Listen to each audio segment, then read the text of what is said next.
All right, guys, welcome back to another review on my channel. So I actually just purchased these Vita Essentials minnows treats for my cat. It looks like it's like legitimate fish, which makes it, for me, seems like it's more raw, it's more organic, but also maybe something she will like. Her like internal survival kitty instincts will cut in. I don't know, but let's get into it. So first of all, these are freeze dried, which I personally liked for her.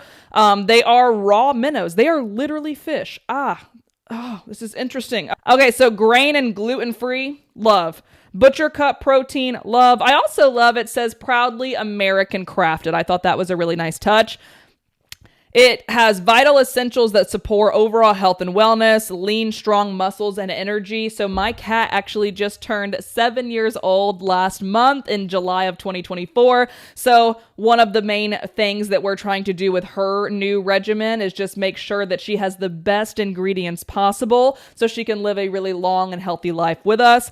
It also helps clean her teeth and gums. I thought that was really interesting because I'm not going to lie, I don't know if y'all do, but I never take my cat to a cat dentist. I don't even know if those exist. So I'm just like living on a prayer that she's good. She's orally good. So it's nice to know that this actually helps with clean teeth and gums with natural abrasion while chewing. The other thing that they do have on here is prep and storage. So that's good because I don't know what I'm doing with these things. Feed as a treat in moderation. Can be used as a training treat or as a meal mix-in for a boost of protein and nutrients. It does have a resealable feature, so once I'm done giving this to her, I'm going to reseal it and then pop it in my cabinet instead of on top.